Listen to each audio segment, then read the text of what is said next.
एक व्यक्ति, कोई जिज्ञासु एक दिन आया। उसका नाम मौलुंग पुत्र था।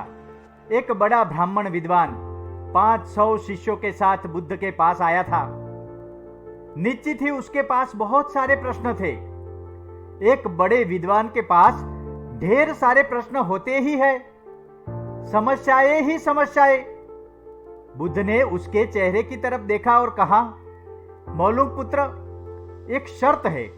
यदि तुम शर्त पूरी करो, केवल तभी मैं उत्तर दे सकता हूं। मैं तुम्हारे सिर में भन भनाते प्रश्नों को देख सकता हूं। 1 वर्ष तक प्रतीक्षा करो, ध्यान करो, मौन रहो।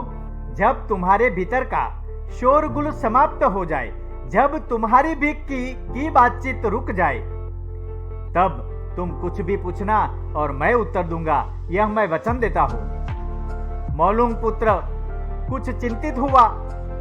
1 वर्ष केवल मौन रहना और तब यह व्यक्ति उत्तर देगा, और कौन जाने कि वे उत्तर सही भी है या नहीं। तो हो सकता है 1 वर्ष बिल्कुल ही बेकार जाए। इसके उत्तर बिल्कुल व्यर्थ भी हो सकते हैं। क्या करना चाहिए? वह दुविधा में पड़ गया। वह थोड़ा झिझक भी रहा था। ऐसी शर्त मानने में इसमें खतरा था। और तभी बुद्ध का एक दूसरा शिष्य सारीपुत्र जोर से हंसने लगा। वह वही पास में ही बैठा था। एकदम खिलखिलाकर हंसने लगा। मौलुंग पुत्र और भी परेशान हो गया। उसने कहा, बात क्या है? तुम क्यों हंस रहे हो?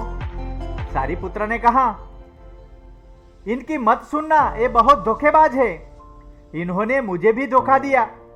जब मैं आया था, तुम्हारे तो केवल 500 शिष्य है, मेरे 5000 थे। 5000।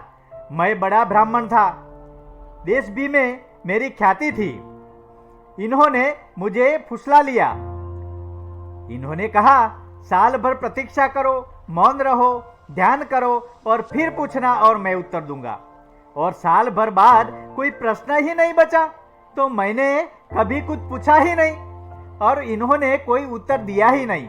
यदि तुम पूछना चाहते हो तो अभी पूछ लो। मैं इसी चक्कर में पड़ गया। मुझे इसी तरह इन्होंने धोखा दिया। बुद्ध ने कहा, मैं अपने वचन पर पक्का रहूंगा। यदि तुम पूछते हो तो मैं उत्तर दूंगा। यदि तुम पूछो ही नहीं तो मैं क्या कर सकता हूं? 1 वर्ष बीता। मौलुंग पुत्र ध्यान में उतर गया और मौन होता गया। भीतर की बातचीत समाप्त हो गई। भीतर का कोलाहल रुक गया। वह बिल्कुल भूल गया कि कब 1 वर्ष बीत गया। कौन फिक्र करता है? जब प्रश्न ही न रहे तो कौन उत्तरों की फिक्र करता है? एक दिन अचानक बुद्ध ने पूछा, यह वर्ष का अंतिम दिन है। इसी दिन तुम 1 वर्ष पहले यहाँ आए थे और मैंने तुम्हें वचन दिया था कि 1 वर्ष बाद तुम जो पूछोगे मैं उत्तर दूंगा। मैं उत्तर देने को तैयार हूं। अब तुम प्रश्न पूछो। मौलुंग पुत्र हंसने लगा और उसने कहा, आपने मुझे भी धोखा दिया। वह सारीपुत्र ठीक कहता था। अब कोई प्रश्न ही पूछने के लिए नहीं रहा तो मैं क्या पूछूं?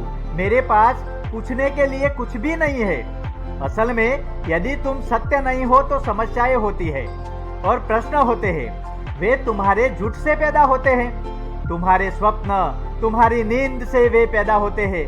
जब तुम सत्य, प्रामाणिक, मौन, समग्र होता हो, वे तिरोहित हो जाते हैं। मेरी समझ ऐसी है कि मन की एक अवस्था है जहां केवल प्रश्न होते हैं और मन की एक अवस्था ऐसी है जहां केवल उत्तर होते हैं और वे कभी साथ साथ नहीं होते।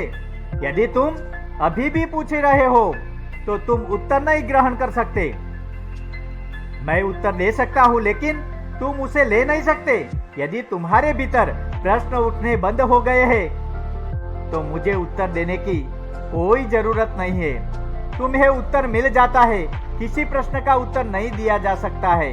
मन की एक ऐसी अवस्था उपलब्ध करनी होती है जहां कोई प्रश्न नहीं उठते। मन की प्रश्न रहित अवस्था ही एकमात्र उत्तर है। यही तो ध्यान की पूरी प्रक्रिया है। प्रश्नों को गिरा देना, भीतर चलती बातचीत को गिरा देना। जब भीतर की बातचीत रुक जाती है तो ऐसा असीम मौन छा जाता है। उस मौन में हर चीज का उत्तर मिल जाता है।